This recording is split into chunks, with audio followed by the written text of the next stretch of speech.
ಸ್ನೇಹಿತರೆ, ಒಬ್ಬರಿಗೆ ಆಪತ್ತು ಮತ್ತೊಬ್ಬರಿಗೆ ಸಂಪತ್ತು ಅಂತ ಹೇಳ್ತಾರಲ್ಲ, ಹಾಗೆ ಜಾಗತಿಕ ಮಟ್ಟದಲ್ಲಿ ಸೀನ್ ರಿಪೀಟ್ ಆಗ್ತಿದೆ. ಅಮೆರಿಕ ಅಧ್ಯಕ್ಷ ಡೊನಾಲ್ಡ್ ಟ್ರಂಪ್ ಕೊಟ್ಟಿರೋ ಒಂದು ಹೇಳಿಕೆ ಯುರೋಪ್ ರಾಷ್ಟ್ರಗಳಿಗೆ ಭಾರಿ ಆಘಾತ ಕೊಟ್ಟಿದೆ. ಸೇಮ್ ಟೈಮ್ ಭಾರತಕ್ಕೆ ಭರ್ಜರಿ ಲಾಭದ ಬಾಗಿಲನ್ನ ಓಪನ್ ಮಾಡಿದೆ. ಇದೇ ಏಪ್ರಿಲ್ ಆರಂಭದಲ್ಲಿ ದಿ ಟೆಲಿಗ್ರಾಫ್ ಪತ್ರಿಕೆಗೆ ಕೊಟ್ಟಿರೋ ಇಂಟರ್ವ್ಯೂನಲ್ಲಿ ಟ್ರಂಪ್ ಅಮೆರಿಕ ನ್ಯಾಟೋ ಒಕ್ಕೂಟದಿಂದ ಹೊರಬರೋ ಬಗ್ಗೆ ತುಂಬಾ ಸೀರಿಯಸ್ ಆಗಿ ಥಿಂಕ್ ಮಾಡ್ತಿದೆ ಅಂತ ಹೇಳಿದ್ರು. ನ್ಯಾಟೋ ಅನ್ನೋದು ಬರೀ ಪೇಪರ್ ಟೈಗರ್ ಅಷ್ಟೇ ಅಂತ ಓಪನ್ ಆಗಿ ಅದನ್ನ ಹೀಯಾಳಿಸಿದ್ರು. ಅಮೆರಿಕ ಏನಾದ್ರೂ ನ್ಯಾಟೋ ಬಿಟ್ಟು ಹೋದ್ರೆ ಯುರೋಪ್ ಅನಾಥ ಆಗುತ್ತೆ ಅನ್ನೋದು ಎಲ್ರಿಗೂ ಗೊತ್ತು. ಆದರೆ ಯುರೋಪ್ನ ಈ ಸಂಕಷ್ಟ ಭಾರತದ ಡಿಫೆನ್ಸ್ ಕ್ಷೇತ್ರಕ್ಕೆ ಲಕ್ಷ ಕೋಟಿಗಳ ಬಿಸ್ನೆಸ್ ತಂದುಕೊಡೋ ಬಹುದೊಡ್ಡ ಜಾಕ್ಪಾಟ್ ಆಗಿ ಬದಲಾಗಬಹುದು. ಅಮೆರಿಕ ನ್ಯಾಟೋದಿಂದ ಹೊರ ಬಂದ್ರೆ ಭಾರತಕ್ಕಾಗೋ ಲಾಭ ಏನ್ ಹಾಗಾದ್ರೆ? ಬನ್ನಿ ಡಿಕೋಡ್ ಮಾಡ್ತಾ ಹೋಗೋ ಪ್ರಯತ್ನ ಮಾಡೋಣ.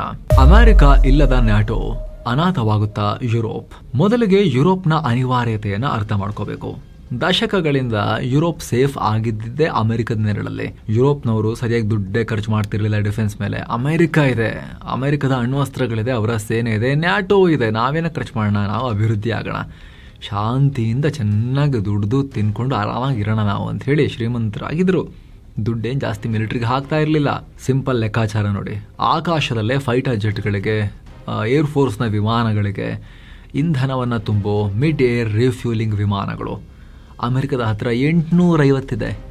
ಆದರೆ ಇಡೀ ಯುರೋಪ್ ಖಂಡದ ಹತ್ರ ಇರೋದು 336 ಮಾತ್ರ. ಏನೋ ಮಿಲಿಟರಿ ಸ್ಯಾಟಲೈಟ್ಗಳ ಲೆಕ್ಕ ತಗೊಂಡ್ರೆ ಅಮೆರಿಕ 246 ಹಾರಿಸಿ ಭೂಮಿಯ ಇಂಚಿಂಚು ಸ್ಕ್ಯಾನ್ ಮಾಡಿ ಇಟ್ಕೊಂಡಿದೆ. ಆದರೆ ಯುರೋಪ್ ಹತ್ರ ಇರೋದು ಜಸ್ಟ್ 49.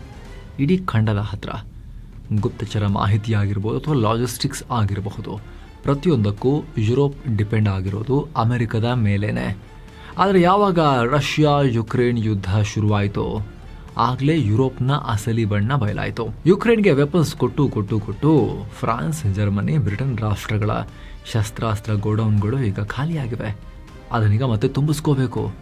ಪುಟಿನ್ ಆ ಕಡೆಯಿಂದ ನೋಡ್ತಾ ಇದ್ದಾರೆ ಆಪರ್ಚುನಿಟಿಗೆ.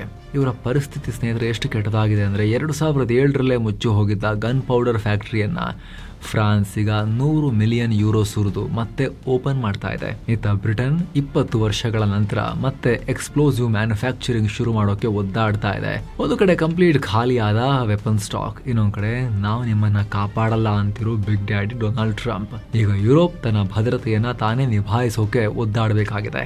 ಆದರೆ ಅದಕ್ಕೆ ವೆಪನ್ ಸಪ್ಲೈ ಮಾಡೋಕೆ ಹಾಗೂ ಫ್ಯಾಕ್ಟ್ರಿಗಳನ್ನು ಕಟ್ಟೋಕೆ ಒಬ್ಬ ಹೊಸ ಸ್ಟ್ರಾಂಗ್ ರಕ್ಷಣಾ ಪಾಲುದಾರ ಬೇಕೇ ಬೇಕು. ಅದೇ ಟೈಮ್ಗೆ ಕರೆಕ್ಟ್ ಎಂಟ್ರಿ ಕೊಡೋದು ನಮ್ಮ ಭಾರತ. ಯುರೋಪ್ಗೆ ಭಾರತವೇ ಯಾಕೆ ಬೇಕು? ಯುರೋಪ್ ಮುಂದೆ ಇರೋದು 3 ಆಪ್ಷನ್ಸ್. ಒಂದು ಚೈನಾ, 2 ರಷ್ಯಾ, 3ನೇದು ನಮ್ಮ ಭಾರತ. ಸ್ವಲ್ಪ ಲಾಜಿಕಲಿ ಯೋಚನೆ ಮಾಡಿದ್ರೆ ರಷ್ಯಾ ಈಗ ಆಲ್ರೆಡಿ ಯುರೋಪ್ನ ಬದ್ಧ ಶತ್ರು. ಯುಕ್ರೇನ್ ಮೇಲೆ ಅಟ್ಯಾಕ್ ಮಾಡಿದ್ಮೇಲಂತೂ ರಷ್ಯಾ ಯುರೋಪ್ ಸಂಬಂಧ ಇನ್ನಷ್ಟು ಹಾಳಾಗಿದೆ. ಅವ್ರದ್ರ ಎಲ್ಲಿ ತಗೊಳಕ್ಕಾಗತ್ತೆ? ಏನೋ ಚೈನಾ, ಯುರೋಪಿಯನ್ ಯೂನಿಯನ್ ಚೈನಾವನ್ನ ಯಾವತ್ತೂ ನಂಬಲ್ಲ. ಅವ್ರ ಪಾಲಿಗೆ ಚೈನಾ ಒಂದು ಸಿಸ್ಟಮಿಕ್ ರೈವಲ್.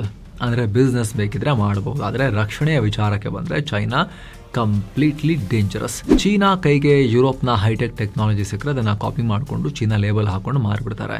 ಉಳಿದಿರೋ ಏಕೈಕ ನಂಬಿಕೆಗೆ ಅರ್ಹ ಮತ್ತು ಪ್ಯೂರ್ ಡೆಮೋಕ್ರಸಿ ಅಂತ ಇರೋದು, ಸ್ವಲ್ಪ ಸ್ಟ್ರಾಂಗ್ ಕೂಡ ಇರೋದು, ಲಾರ್ಜ್ ಸ್ಕೇಲ್ ಮ್ಯಾನುಫ್ಯಾಕ್ಚರ್ ಮಾಡೋಕೆ ಬೇಕಾಗಿರೋ ಹ್ಯೂಮನ್ ರಿಸೋರ್ಸ್ ಇರೋದು ಭಾರತದ ಬಳಿ ಮಾತ್ರ. ಜೊತೆಗೆ ಭಾರತ ಯಾರ ಮೇಲೂ ಯುದ್ಧ ಮಾಡ್ಕೊಂಡು ಹೋಗೋ ಉಮೇದನ್ನ ಹೊಂದಿಲ್ಲ. ನಮ್ಮ ತಂಟೆಗೆ ಬಂದರೆ ಮಾತ್ರ ನಾವು ಅವರಿಗೆ ತಿರುಗೇಟನ್ನ ಕೊಡ್ತೇವೆ. ನಮಗೆ ಈ ಅವ್ರ ಜಾಗ ಬೇಕು, ಇವ್ರ ಜಾಗ ಬೇಕು, ಅದನ್ನು ನುಂಗ್ತೀವಿ, ಇದನ್ನು ನುಂಗ್ತೀವಿ, ವಿಸ್ತರಣೆ ಮಾಡ್ತಾ ಹೋಗ್ತೀವಿ. ಆ ಮೈಂಡ್ ಸೆಟ್ ನಮಗಿಲ್ಲ. ಎಲ್ಲಕ್ಕಿಂತ ಮುಖ್ಯವಾಗಿ ನಮ್ಮ ಹತ್ರ ಬೃಹತ್ ಇಂಡಸ್ಟ್ರಿಯಲ್ ಕೆಪಾಸಿಟಿ ಇದೆ. ಯುರೋಪ್ಗೆ ಈ ವಿಚಾರ ಎಲ್ಲ ರೀತಿಯಲ್ಲೂ ಸೂಟ್ ಆಗುತ್ತೆ. ಅದಕ್ಕೆ ರೀಸೆಂಟ್ ಆಗಿ 2026 ಜನವರಿ 27ನೇ ತಾರೀಕು ಭಾರತ ಯುರೋಪಿಯನ್ ಯೂನಿಯನ್ ನಡುವೆ historic security and defence partnership ಒಪ್ಪಂದಕ್ಕೂ ಸೈನ್ ಬಿದ್ದಿದೆ. ಸೈಬರ್ ಸೆಕ್ಯೂರಿಟಿ, ಮ್ಯಾರಿಟೈಮ್ ಸೆಕ್ಯೂರಿಟಿ ಮತ್ತು ಡಿಫೆನ್ಸ್ ಇಂಡಸ್ಟ್ರಿ ಕೊಲಾಬರೇಷನ್, ಹೀಗೆ ಅಮೆರಿಕದ ಜಾಗದಲ್ಲಿ ಭಾರತವನ್ನ ಕೂರಿಸೋಕೆ ಯುರೋಪ್ ಮಾಡಿಕೊಂಡಿರೋ ಪ್ಲಾನ್ ಇದು. ಅಂದ್ರೆ ಅಮೆರಿಕವನ್ನ ರಿಪ್ಲೇಸ್ ಮಾಡಲ್ಲ ನ್ಯಾಟೋದಲ್ಲಿ ಭಾರತ ಅಷ್ಟು ಸ್ಟ್ರಾಂಗ್ ಆಗಿ ಬೆಳೆದಿಲ್ಲ. ವಾಸ್ತವನ ಅರ್ಥ ಮಾಡ್ಕೋಬೇಕು. ಆದರೆ ಅಮೆರಿಕದ ಆಸರೆ ತಪ್ಪಿರೋ ಟೈಮ್ನಲ್ಲಿ ಮೇಲೆ ನಿಂತ್ಕೊಂಡು ಅಮೆರಿಕ ಕೈ ಹಿಡಿದಿತ್ತು ಯುರೋಪ್ಗೆ. ಅವರ ಆಸರೆ ತಪ್ಪಿದೆ, ನಾವು ನಿಂತ್ಕೋಬೇಕು. ಈಗ ನಮಗೆ ಸ್ಟ್ರಾಂಗ್ ಪಾರ್ಟ್ನರ್ಸ್ ಬೇಕು. ನಾವು ಇಲ್ಲಿರೋ ಇಂಡಿಯಾಗೆ ಈಗ ಕೈ ಚಾಚ್ತಾ ಇದ್ದೀವಿ. ಯುರೋಪ್ನವರು ಭಾರತಕ್ಕೆ ಕೈ ಚಾಚಿದ್ದಾರೆ. ಬನ್ನಿ ಸ್ವಲ್ಪ ನೀವು ಗ್ರೋ ಆಗಿ ನಮಗೂ ಕೂಡ ನೀವು ಹೆಲ್ಪ್ ಮಾಡಿ ಸ್ಟೆಬಿಲೈಸ್ ಮಾಡೋಕ್ಕೆ ಅಂಥೇಳಿ ಕೈ ಜೋಡಿಸ್ತಾ ಇದ್ದಾರೆ ಅಷ್ಟೇ. ಆದರೆ ಇದು ಭಾರತಕ್ಕೆ ಗೋಲ್ಡನ್ ಆಪರ್ಚುನಿಟಿ.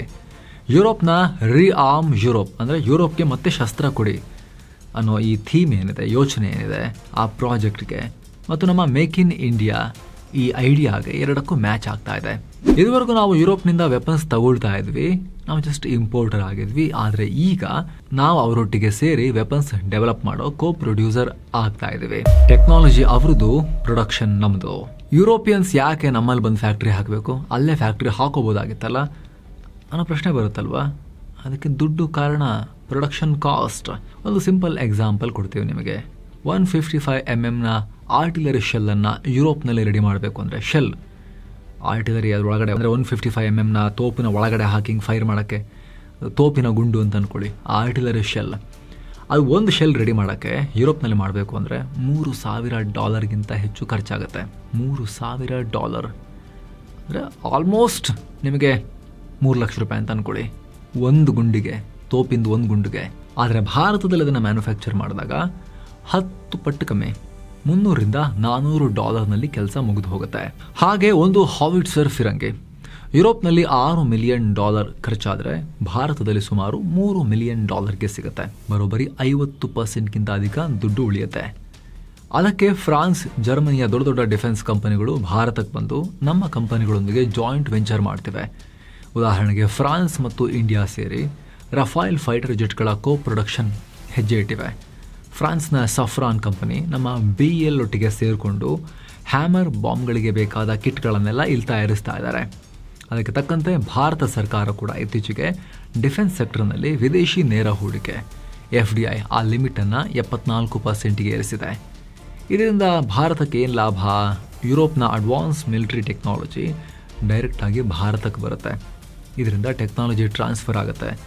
ನಮ್ಮಲ್ಲಿ ಡಿಫೆನ್ಸ್ ಮ್ಯಾನುಫ್ಯಾಕ್ಚರಿಂಗ್ನ ಇಕೋಸಿಸ್ಟಮ್ ಬಿಲ್ಡ್ ಆಗುತ್ತೆ. ರೆಕಾರ್ಡ್ ಬ್ರೇಕ್ ಮಾಡಿದ ಭಾರತದ ರಫ್ತು. ಈ ಎಲ್ಲ ಕಾರಣಗಳಿಂದನೇ ಡಿಫೆನ್ಸ್ ಎಕ್ಸ್ಪೋರ್ಟ್ನಲ್ಲಿ ನಾವು ಇರಲೇ ಇಲ್ಲ. ಆಲ್ ಇಂಪೋರ್ಟ್ಸ್, ಎಲ್ಲವೂ ಇಂಪೋರ್ಟೇ ಆಗಬೇಕಾಗಿತ್ತು ನಮಗೆ. ಆದರೆ ಈಗ ರಫ್ತಿನಲ್ಲೂ ಕೂಡ ನಾವು ವೇಗವಾಗಿ ಮೇಲಕ್ಕೆ ಹೋಗ್ತಾ ಇದ್ದೀವಿ. 2025-26 ಆರ್ಥಿಕ ವರ್ಷದಲ್ಲಿ defence exports all time high $38,424 ಕೋಟಿ ನಾವು ರೀಚ್ ಆಗಿದ್ದೇವೆ. ಹಳೆದೆಲ್ಲ ಬಿಡಿ, ಲಾಸ್ಟ್ ಇಯರಿಗೆ ಕಂಪೇರ್ ಮಾಡಿದ್ರು ಕೂಡ ಇದು 62% ಬೃಹತ್ ಜಂಪ್. ಇದರಲ್ಲಿ ಸರ್ಕಾರಿ ಕಂಪನಿಗಳ ಜೊತೆಗೆ ಪ್ರೈವೇಟ್ ಕಂಪನಿಗಳ ಪಾಲು ಕೂಡ ಜಾಸ್ತಿ ಆಗಿದೆ. 17,500 ಕೋಟಿ ಬಿಸ್ನೆಸ್ಸನ್ನು ನಮ್ಮ ಖಾಸಗಿ ಕಂಪನಿಗಳು ಮಾಡಿದ್ದಾವೆ. ನಮ್ಮಲ್ಲಿ ಡಿಫೆನ್ಸ್ ಎಕ್ಸ್ಪೋರ್ಟ್ಸ್ ಅನ್ನೋದೇ ಇರಲಿಲ್ಲ ಜಾಸ್ತಿ. ಸಣ್ಣ ಪುಟ್ಟದೇನಾದ್ರು ಮಾಡಿದ್ರೆ ಸರ್ಕಾರಿ ಕಂಪ್ನಿಗಳು, ಪ್ರೈವೇಟ್ ಡಿಫೆನ್ಸ್ ಕಂಪ್ನಿಗಳೇ ಇರಲಿಲ್ಲ ನೆಟ್ಟಿಗೆ.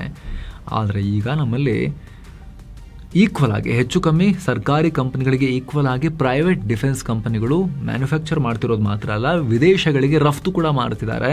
ವಿದೇಶಗಳಿಂದ ಆರ್ಡರನ್ನು ಪಡ್ಕೊಳ್ತಾ ಇದ್ದಾರೆ. ವಿಶ್ವದ 100ಕ್ಕೂ ಅಧಿಕ ರಾಷ್ಟ್ರಗಳಿಗೆ ಶಸ್ತ್ರಾಸ್ತ್ರ ಸಪ್ಲೈ ಮಾಡೋ ರಾಷ್ಟ್ರ ಆಗಿದೆ ಭಾರತ. ನಮ್ಮಲ್ಲೀಗ 145 ಸರ್ಟಿಫೈಡ್ ಎಕ್ಸ್ಪೋರ್ಟರ್ಸ್ ಇದ್ದಾರೆ. 155 mm ಆರ್ಟಿಲರಿ ಶೆಲ್ಗಳು, Pinaka rocket launchers, BrahMos missile, bullet proof ಜಾಕೆಟ್ಗಳು, ಲೈಟ್ ವೆಯ್ಟ್ ಟಾರ್ಪೀಡೋಗಳು ಸೇರಿ ಸಾಕಷ್ಟು ಯುದ್ಧ ಸಾಮಗ್ರಿಯನ್ನು ರಫ್ತು ಮಾಡ್ತಾ ಇದ್ದೀವಿ ನಾವೀಗ. ಅರ್ಮೇನಿಯಾ ಇವರು ಮೊದಲು ರಷ್ಯಾವನ್ನೇ ಡಿಪೆಂಡ್ ಆಗಿದ್ರು. ಆದರೆ 2022-24 ರಿಪೋರ್ಟ್ ಪ್ರಕಾರ ಅವರ 43% ವೆಪನ್ಸ್ ಇಂಪೋರ್ಟ್ ಆಗ್ತಿರೋದು ಈಗ ಭಾರತದಿಂದ. ಯುರೋಪಿಯನ್ ರಾಷ್ಟ್ರಗಳಾದ ಇಟಲಿ, ಚೆಕ್ ರಿಪಬ್ಲಿಕ್, ಸ್ಪೇನ್ ಇವರೆಲ್ಲ ಯುಕ್ರೇನ್ಗೆ ಬೇಕಾದ ಆರ್ಟಿಲರಿ ಶೆಲ್ಗಳ ಬಿಡಿ ಭಾಗಗಳನ್ನು ಸೈಲೆಂಟ್ ಆಗಿ ಭಾರತದಿಂದಲೇ ಖರೀದಿ ಮಾಡ್ತಿದ್ದಾರೆ. ಇದೇ ಏಪ್ರಿಲ್ 1, 2026ರಲ್ಲಿ ದಿ ಟೆಲಿಗ್ರಾಫ್ ಪತ್ರಿಕೆಯಲ್ಲಿ ಟ್ರಂಪ್ ಅವರ ನ್ಯಾಟೋ ನಿರ್ಗಮನದ ಹೇಳಿಕೆ ಪ್ರಕಟ ಆಯಿತು. ಈ ನ್ಯೂಸ್ ಹೊರಬಿದ್ದ ಅದೇ ದಿನ ಭಾರತದ ಷೇರುಪೇಟೆಯಲ್ಲಿ ಡಿಫೆನ್ಸ್ ಕಂಪನಿಗಳ ಷೇರುಗಳು ದಿಢೀರ್ ಮೇಲಕ್ಕೆ ಹೋದವು. ಗಾರ್ಡನ್ ರಿಚ್ ಶಿಪ್ ಬಿಲ್ಡರ್ಸ್ ಷೇರು 20%ನಷ್ಟು, ಮಸ್ಗಾಂವ್ ಡಾಕ್ 13%ನಷ್ಟು ಜಂಪ್ ಆದವು. ಅಮೆರಿಕದ ಈ ನಿರ್ಧಾರದಿಂದ ಗ್ಲೋಬಲ್ ಲೆವೆಲ್ನಲ್ಲಿ ವೆಪನ್ಸ್ ಡಿಮಾಂಡ್ ಹೆಚ್ಚಾಗುತ್ತೆ. ಅದರ ಡೈರೆಕ್ಟ್ ಲಾಭ ಭಾರತಕ್ಕಾಗುತ್ತೆ ಅನ್ನೋದು ಇನ್ವೆಸ್ಟರ್ಸ್ ಲೆಕ್ಕಾಚಾರ. ಈ ವಿಚಾರದ ಬಗ್ಗೆ ರಷ್ಯಾ ಸಿಕ್ಕಾಪಟ್ಟೆ ಗರಂ ಆಗಿದೆ. 2024-25 ಅವಧಿಯಲ್ಲಿ ರಷ್ಯಾ ಹಲವಾರು ಬಾರಿ ನೀವು ಕೊಟ್ಟ ವೆಪನ್ಸ್ ಯುರೋಪ್ ಮೂಲಕ ಯುಕ್ರೇನ್ ಸೇರ್ತಾ ಇದೆ ಅಂತ ಹೇಳಿ ಕಂಪ್ಲೇಂಟ್ ಮಾಡಿದರು. ಆದರೂ ಭಾರತ ಈ ಎಕ್ಸ್ಪೋರ್ಟನ್ನು ನಿಲ್ಲಿಸಿಲ್ಲ. ನಮ್ಮ ವೆಪನ್ಸ್ ಮ್ಯಾನುಫ್ಯಾಕ್ಚರಿಂಗ್ ಗ್ರೋತ್ ಮತ್ತು ಯುರೋಪ್ ಜೊತೆಗಿನ ಬಿಸ್ನೆಸ್ ದೃಷ್ಟಿಯಿಂದ ಭಾರತ ಈ ಬಿಸ್ನೆಸ್ಗೆ ಕಮಿಟ್ ಆಗಿದೆ. ಇನ್ನೊಂದು ಸ್ವಲ್ಪ ಪಿಕ್ಚರ್ನ ಝೂಮ್ ಔಟ್ ಮಾಡ್ಕೊಂಡು ನೋಡಬೇಕು. ಅಮೆರಿಕ ನ್ಯಾಟೋದಿಂದ ಹೊರಗೆ ಬಂದರೆ ಈ 38,000 ಕೋಟಿ ರೂಪಾಯಿ ಎಕ್ಸ್ಪೋರ್ಟ್ಸ್ ಈಸಿಲಿ 1,00,000 ಕೋಟಿ ಎಕ್ಸ್ಪೋರ್ಟ್ಸ್ನ ಗಡಿಯನ್ನು ದಾಟುತ್ತೆ. ಯಾಕಂದರೆ ಯುರೋಪ್ ಹತ್ರ ಟೆಕ್ನಾಲಜಿ ಇದೆ, ದುಡ್ಡಿದೆ, ಮ್ಯಾನ್ ಪವರ್ ಇಲ್ಲ. ಆದರೆ ಭಾರತದಲ್ಲಿ ಯುರೋಪ್ ಕಂಪೇರ್ ಮಾಡಿದ್ರೆ ಅಗ್ಗದ ಸ್ಕಿಲ್ಡ್ ಲೇಬರ್ಸ್ ಇದ್ದಾರೆ. ಹಾಗೆ ಬಲಿಷ್ಠವಾದ IT ಮತ್ತು ಎಲೆಕ್ಟ್ರಾನಿಕ್ಸ್ನ ಬ್ಯಾಕ್ ಬೋನ್ ಕೂಡ ಇದೆ. ನಮಗಿಲ್ಲಿ ಫಾಸ್ಟಾಗಿ ಮಾಸ್ ಪ್ರೊಡಕ್ಷನ್ ಮಾಡೋ ತಾಕತ್ತನ್ನು ನಾವು ಗಳಿಸ್ಕೊಳ್ತಾ ಇದ್ದೇವೆ. ಒಮ್ಮೆ ಯುರೋಪಿಯನ್ ರಾಷ್ಟ್ರಗಳು ಕಂಪ್ಲೀಟ್ ಆಗಿ ಭಾರತದಲ್ಲಿ ಶಸ್ತ್ರಾಸ್ತ್ರ ಉತ್ಪಾದನೆ ಶುರು ಮಾಡಿದ್ರೆ ಅಮೆರಿಕದ ಜಾಗವನ್ನು ಭಾರತ ದೊಡ್ಡ ಪ್ರಮಾಣದಲ್ಲಿ ತುಂಬೋಕೆ ಸಾಧ್ಯ ಆಗುತ್ತೆ. ಇದರಿಂದ ಭಾರತದ ಡಿಫೆನ್ಸ್ ಇಕೋಸಿಸ್ಟಮ್ ಫಾಸ್ಟ್ ಆಗಿ ಬೆಳಿಬೋದು. ಗ್ಲೋಬಲ್ ಸಪ್ಲೈ ಚೈನಲ್ಲಿ ನಮ್ಮ ಎಕ್ಸ್ಪೋರ್ಟ್ ಎಷ್ಟು ಗೊತ್ತಾ? ಇಡೀ ಜಗತ್ತಿನ ಡಿಫೆನ್ಸ್ ಎಕ್ಸ್ಪೋರ್ಟಲ್ಲಿ ನಮ್ಮ ಪಾಲು ಎಷ್ಟು ಗೊತ್ತಾ? ಜಸ್ಟ್ 1%ನ ಆಸುಪಾಸು ಅಷ್ಟೇ. ನಾವು ಅಟ್ಲೀಸ್ಟ್ ಒಂದು 5-6% ಆದರೂ ಕೂಡ ಪಾಲನ್ನು ಹೊಂದೋಕ್ಕೆ ಪ್ರಯತ್ನ ಪಡಬೇಕಲ್ವಾ? ಅದಕ್ಕೆ ಇದರಿಂದ ಹೆಲ್ಪ್ ಆಗ್ಬೋದು. ಟಾಪ್ 10 ಪಟ್ಟಿಯನ್ನು ನೀವೀಗ ಸ್ಕ್ರೀನ್ ಮೇಲೆ ನೋಡ್ತಾ ಇದ್ದೀರಿ. ನಂಬರ್ 1 ಸ್ಥಾನದಲ್ಲಿ ಅಮೆರಿಕ ಇದೆ, 40%ಗೂ ಅಧಿಕ. Next France, Russia, Germany, China, ಇಟಲಿಯಲ್ಲಿದ್ದಾರೆ. ಪುಟಾಣಿ ಇಷ್ಟು ಸಣ್ಣ ರಾಷ್ಟ್ರ ಇಸ್ರೇಲ್, ಅವರು ಕೂಡ ನೋಡಿ ನಿಮಗಲ್ಲಿ ಅವ್ರು 7ನೇ ಸ್ಥಾನದಲ್ಲಿ ಕಾಣಿಸ್ತಾರೆ, 4.4%ನಷ್ಟು ಪಾಲನ ಹೊಂದೋ ಮೂಲಕ. ನಾವು ಹೆಸರಿಗೆ ಜಗತ್ತಿನಲ್ಲಿ ನಂಬರ್ 1 ಜನಸಂಖ್ಯೆ ರಾಷ್ಟ್ರ, ಭೂಪ್ರದೇಶದಲ್ಲಿ 7ನೇ ಅತಿ ದೊಡ್ಡ ರಾಷ್ಟ್ರ. ಏನು ಇವನ್ 1% ಇದೆ ನಮ್ಮ ಡಿಫೆನ್ಸ್ ಎಕ್ಸ್ಪೋರ್ಟ್. ಸೊ ಅಟ್ಲೀಸ್ಟ್ ಒಂದು 5-6% ರೀಚ್ ಆಗೋಕ್ಕೆ ನಾವು ಮೀಡಿಯಮ್ ಟರ್ಮ್ನಲ್ಲಿ ಪ್ಲಾನ್ ಮಾಡ್ಕೋಬೇಕಲ್ಲ, ಗೋಲ್ ಇಟ್ಕೋಬೇಕಲ್ಲ ನಾವು. ಅದಕ್ಕೆಲ್ಲ ನಮಗೆ ಇದರಿಂದ ಬಲ ಸಿಗ್ಬೋದು. ಈ ಬಗ್ಗೆ ನಿಮಗೆ ಅನಿಸುತ್ತೆ? ಮಿಸ್ ಇಲ್ಲೇ ಕಾಮೆಂಟ್ ಮಾಡಿ ತಿಳಿಸಿ.